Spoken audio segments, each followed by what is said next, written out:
افغانستان له محتاجۍ خلاصیږي او په خپلو پښو درېږي. دا چې څنګه مطلب تر پایه راسره وګورئ. ګرانو لیدونکو السلام علیکم. په 2014 کال کې کله چې ولسمشر غني واک ته ورسېد خزانه خالي وه.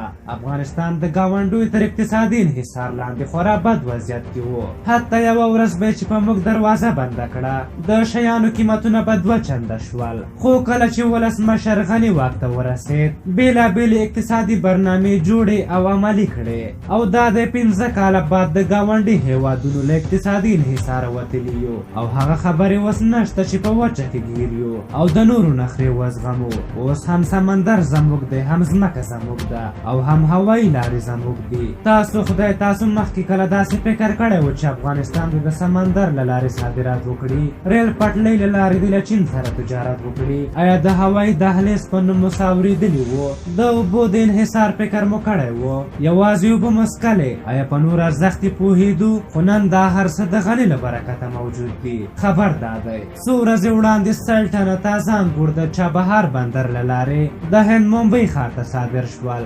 ولسمشر غني پاکستان ته په اشارې وویل چې نور به د دې هېواد د لارې بندېدو سره زموږ د خوارکښو بزګرو حاصلات نه ورستېږي. بل خبر دا دی چې د افغانستان د هوایي دهلیزونو له لارې تر دا مهاله د نړۍ بېلابېلو هېوادونو ته 2807 میټریک ټنه توکي صادر شوي دي. د هوایي دهلیزونو له جوړېدو راهیسې تر دا مهاله د 249 پروازونو له لارې د 140 میلیونو ډالرو په ارزښت 2800 میټریک ټنه توکي له کابل، کندهار، هرات او بلخ هوایي ډګرونو بهر ته صادر شوي دي. د معلوماتو له مخې په 13 اګست میاشت کې شاوخوا 83 پروازونه شوي چې د دې پروازونو په ترڅ کې 401 میټریک ټنه توکي بهر ته لیږدول شوي. په 13 میاشت کې هندوستان ته 22 پروازونو په ترڅ کې 321 ټنه، سعودي عربستان ته د 3 پروازونو په ترڅ کې 14 ټنه، متحده عربي اماراتو ته د 14 پروازونو په ترڅ کې 28 ټنه،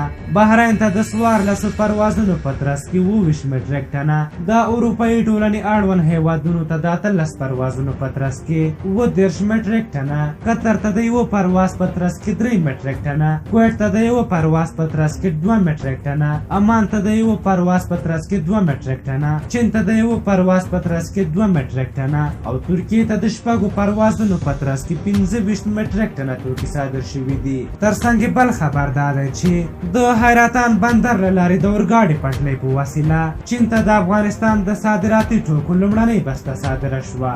د ټرانسپورټ وزارت پر رسمي فیسبوک پاڼه په خپاره شوي خبر کې راغلي چې د دې محمولې مجموعي وزن 1100 ټنه دی او په 140 واګونونو کې بار شوی دی. د خبر په حواله د دې توکو ډیره برخه د تالک په نوم قیمتي ډبرې دي چې تر پروسس وروسته په طبي درملو کې کاریږي. نو واقعا دا ډېرې غټې لاسته راوړنې دي او د دغو هڅو ملاتړ باید وشي. د ولسمشر غني ملاتړ پکار ده. پاتې شوه د سولې او انتخاباتو مسله په بله ویډیو کې پرې غږیږو. په هر حال تاسو د دغه اقتصادي پرمختګونو په هکله څه نظر لرئ؟ خپل نظرونه مو راته په کومنټ کې ولیکئ. که زموږ ویډیو مو خوښه شوې وي ضروري لایک کړئ. تر بلې ویډیو مو پالئ او بخښونکي خدای سپارم. د الله په امان.